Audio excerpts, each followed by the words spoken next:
بات کریں گے عمران خان کے وکیل اور تحریک انصاف کے رہنما حامد خان ہمارے ساتھ موجود ہیں۔ حامد خان صاحب بہت شکریہ ہمیں شو میں جوائن کرنے کے لیے۔ حامد خان صاحب، یہ کہا جائے گا کہ یہ عمران خان صاحب نے غیر مشروط معافی مانگی ہے اور وہ ایک غیر مشروط معافی جج صاحبہ سے مانگنے کے لیے بھی تیار ہیں اور آپ یہ ریٹن میں بھی دے دیں گے عدالت کو؟ دیکھیے، غیر مشروط معافی اس کو نہیں کہتے، اس کا ایک اور ہوتا ہے، اس میں پہلے ایکنالج کرنا ہوتا ہے کہ ہم سے توہین ہوئی ہے، اس کے لیے ہم غیر مشروط معافی مانگ رہے ہیں۔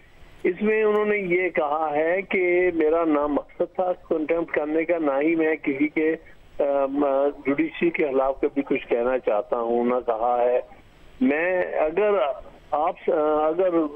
محترمہ سمجھتی ہیں کہ میں نے اپنی بات میں کوئی ریڈ لائن کراس کی ہے تو میں اس چیز کی معافی مانگنے کو تیار ہوں ان سے، لیکن میرے خیال میں نے کوئی کسی قسم کی توہین عدالت نہیں کی ہے۔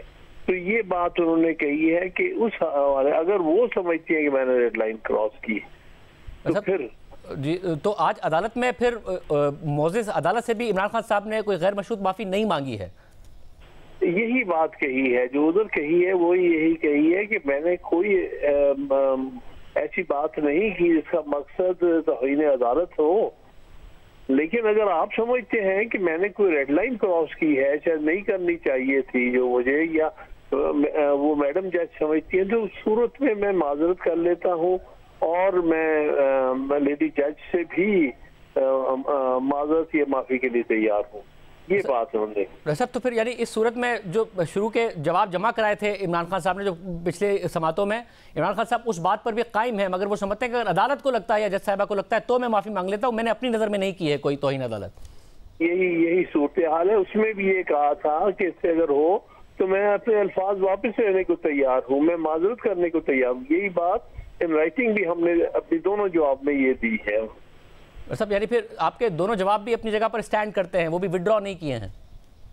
جی، اسی کے تحت اور اسی کے پس منظر میں یہ بات کہی گئی ہے۔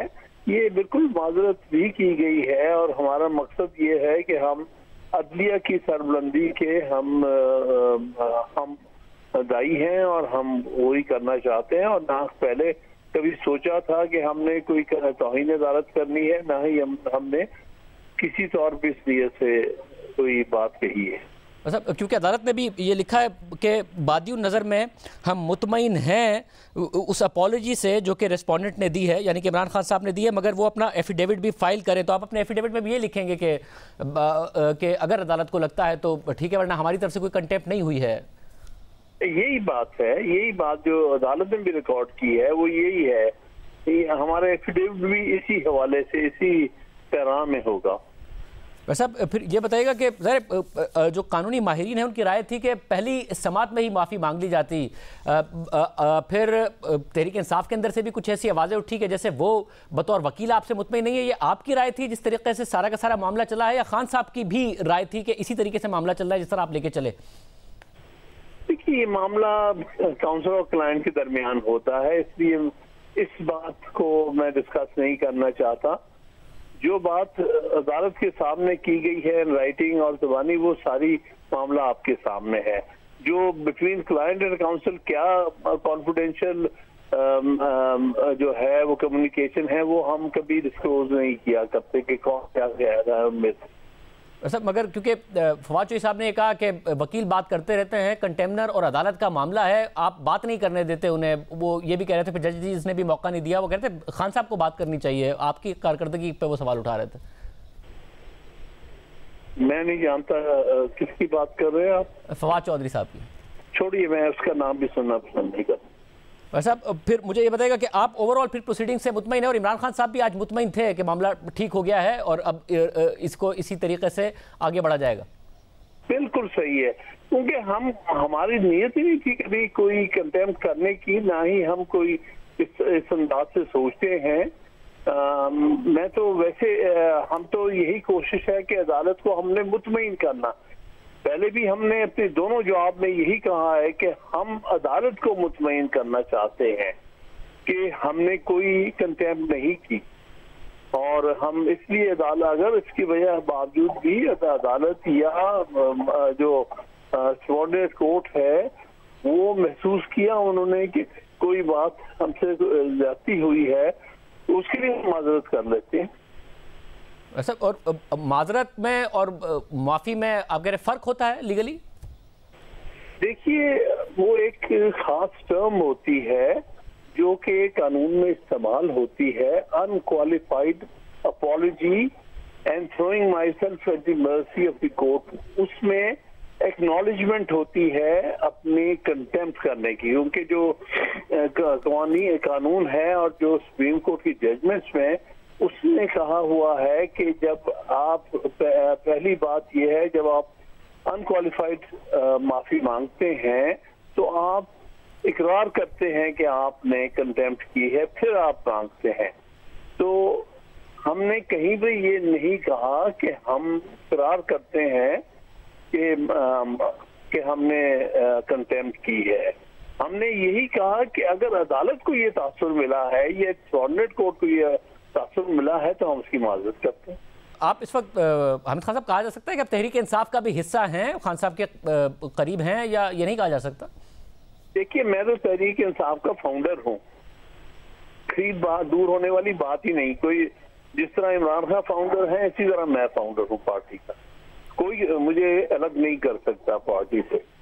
مگر وہ اختلافات آپ میں ہو سکتے ہیں وہ اور بات ہے, کسی مسئلے کے اوپر اختلافات ہو جاتے ہیں, پارٹیوں کے اندر بھی اختلافات ہوتے ہیں, وہ ہر پارٹی کے ممبر کا رائٹ ہوتا ہے کہ وہ کسی پالیسی پر کسی خاص معاملے پر اختلاف کرے. جس طرح میرا اختلاف رہا ہے قاضی فائز صاحب کے ریفرنس کے اوپر, سب کو پتا ہے, کھل کے میں نے وہ اختلاف کیا ہے, کھل کے بلکہ قاضی صاحب کی وکالت کی ہے میں نے. تو وہ پارٹیز کے اندر اس طرح سے اختلافات ہوا کرتے ہیں اور اس سے کوئی پارٹی سے الگ نہیں ہو جاتا. صاحب ظاہر ہے اس پہ خان صاحب آپ سے ناراض بھی ہو گئے تھے, مگر پھر جب گزشتہ دنوں آپ سے ملاقات ہوئی تو آپ نے بتایا تھا کہ انہوں نے اپنی غلطی بھی مانی. پھر ایک اور معاملہ ہے, جب آپ تحریک انصاف کا حصہ ہے, وہ آرمی چیف کی تعیناتی کے حوالے سے اس موقف سے بھی آپ اگری کرتے ہیں ان کے کہ نہیں ہونی چاہیے؟ دیکھیے تعیناتی تو ہونی چاہیے, جب ٹرم ختم ہوتی ہے تو تعیناتی تو ہونی چاہیے, اس کے بغیر تو نہیں معاملہ چل سکتا ہے, ورنہ خلا ہو جائے گا. اور جو بھی حکومت ہو وہ کر دے, جو بھی قانونی اور آئینی طور پر اپائنٹمنٹ کرنے کی کا اختیار رکھتی ہے وہ کر سکتی ہے. یعنی موجودہ حکومت موجودہ حکومت کر سکتی ہے آئین اور قانون کے مطابق, اگر وہاں اس وقت تک ہو یا کیا جو صورتحال ہو, کیوں نہیں. کیونکہ دیکھیں نا, یہ تو جو بھی انکمبنٹ گورنمنٹ ہے وہ اپوائنٹ کرتی ہے, لیکن ہم اس کے ساتھ ساتھ یہ ایکسپیکٹ کرتے ہیں کہ میرٹ پر اپوائنٹمنٹ ہوگی, فیورٹس کی اپوائنٹمنٹ نہیں ہوگی. کہ جو سینئر موسٹ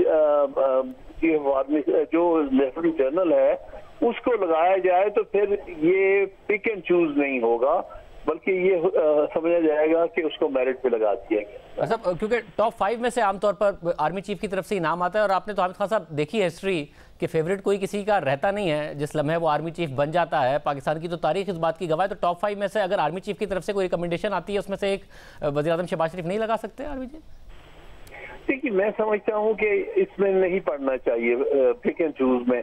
جب بھی ملک میں پک اینڈ چوز کیا ہے کسی پرائم منسٹر نے, یہ سوچ کر کہ یہ شخص جس کو میں اپوائنٹ کر رہا ہوں یہ میرا لائل رہے گا, پرسنلی لائل رہے گا, یہ نہیں کہ قوم کا تو اسے لائل ہونا چاہیے, لیکن پرسنلی لائل ہوگا تو وہ چیز غلط ہے. اس کا خمیازہ بھگتا ہے قوم نے میں. چیف جسٹس آف پاکستان کی تقرری پر بہت ہیجان رہا ہے پاکستان کی تاریخ میں. تو اور جب سے یہ بات طے ہو گئی اور آئین میں لکھتی گئی کہ chief justice of Pakistan senior most جج ہوگا سپریم کورٹ کا, تب سے یہ ہیجان ختم ہو گیا ہے, یہ غیر یقینی صورتحال ختم ہو گئی ہے. تو میں سمجھتا ہوں اگر یہی صورتحال یہاں ہو جائے تو یہ ملک کے لیے بہت بہتر ہوگا. پھر یہ بہتر نہیں ہوگا کہ ایک مستقل قسم کی ہی یہ صورتحال ہو جائے جیسے کہ چیف جسٹس کے معاملے میں ہے, اور یہ بات بھی طے ہو جائے کہ توسیع نہیں ہوگی جیسے چیف جسٹس کے معاملے میں نہیں ہو سکتی ہے, کیونکہ ہر 3 سال بعد ہم یہیں آ کے پھنس جاتا ہے ملک اور یہی انسرٹینٹی کا شکار ہوتا ہے. بالکل صحیح کہہ رہے ہیں, ایسے ہی ہونا چاہیے. نہ ایکسٹینشن کا کوئی معاملہ ہونا چاہیے, جیسے جو سینئر موسٹ لیفٹیننٹ جنرل ہے وہ اس کو مقرر ہونا چاہیے, جو بھی اس وقت جب کبھی بھی ویکینسی رائز ہو